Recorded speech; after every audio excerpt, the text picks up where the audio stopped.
दोस्तों, क्या आप जानते हैं एस्ट्रोनॉट अंतरिक्ष से वापस पृथ्वी पर कैसे आते हैं? और अगर नहीं जानते हैं तो आज हम आपको बताएंगे। अंतरिक्ष में जाकर किसी भी अंतरिक्ष यात्री का कोई प्रयोग करना अंतरिक्ष यात्री के लिए कोई बड़ी बात नहीं है दोस्तों, क्योंकि किसी भी प्रकार के प्रयोग करने के लिए अंतरिक्ष में एक नियंत्रित वातावरण विकसित किया जाता है।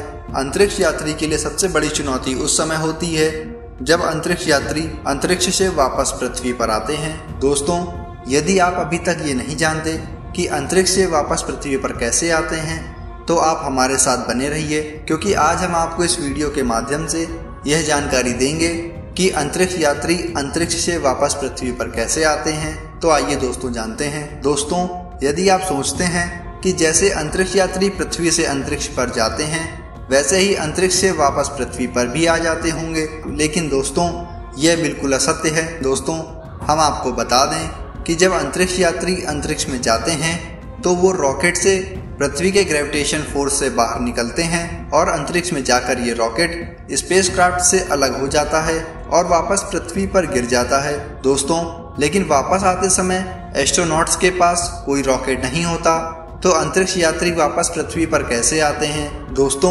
स्पेस में जाना उतना मुश्किल नहीं होता जितना वापस पृथ्वी पर आना होता है, क्योंकि उस समय स्पेसक्राफ्ट की स्पीड लगभग 17,500 मील प्रति घंटा की होती है। दोस्तों, पृथ्वी पर वापस आने के लिए अंतरिक्ष यान धीरे धीरे पृथ्वी के चारों ओर चक्कर लगाता है। पृथ्वी के वातावरण में प्रवेश करते समय स्पेसक्राफ्ट को तेज और गर्म हवा का सामना करना पड़ता है।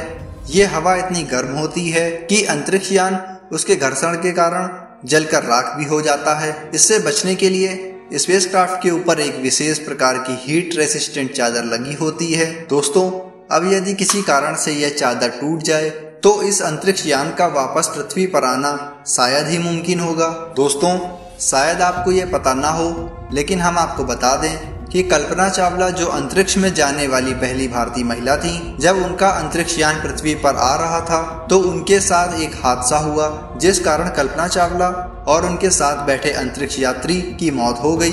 वैसे तो नासा ये कभी नहीं बताता कि किस कारण से उस दिन अंतरिक्ष यान में बैठे अंतरिक्ष यात्री की मौत हुई, लेकिन दोस्तों एक रिपोर्ट के मुताबिक कल्पना चावला की मौत का मुख्य कारण उनके अंतरिक्ष यान के इंजन में खराबी आना था, जिस कारण उनके यान में एक होल हो चुका था। और ये होल उस समय हुआ था जब वो पृथ्वी से अंतरिक्ष में जा रही थी और नासा को भी ये सब तभी मालूम चल चुका था। लेकिन दोस्तों, ये सब नासा के किसी भी अंतरिक्ष यात्री को नहीं बताया गया, क्योंकि नासा यदि ये सब बता देता तो कोई भी अंतरिक्ष यात्री अपना काम सही से नहीं कर पाता और नासा का ये मिशन कंप्लीट नहीं हो पाता। दोस्तों, जब यह अंतरिक्ष यान पृथ्वी की सतह के नजदीक आ जाता है तो यह सतह के पैरेलल हो जाता है और फिर बिल्कुल हवाई जहाज की तरह ही अंतरिक्ष यान की लैंडिंग करा ली जाती है। लेकिन अंतरिक्ष यान की लैंडिंग इतनी भी आसान नहीं होती है, क्योंकि लैंडिंग के समय स्पेसक्राफ्ट की स्पीड बहुत तेज होती है। इस कारण लैंडिंग के समय इसमें पीछे की तरफ एक पैराशूट खोल दिया जाता है। स्पेसक्राफ्ट की लैंडिंग भी रनवे पर की जाती है, लेकिन कुछ ऐसे भी अंतरिक्ष यान हैं जिनकी लैंडिंग समुद्र में कराई जाती है, जैसे मरकरी, जेमिनी, पोलो, सोयूजी आदि। दोस्तों, स्पेसक्राफ्ट की समुद्र में लैंडिंग को स्प्लैश डाउन भी कहा जाता है।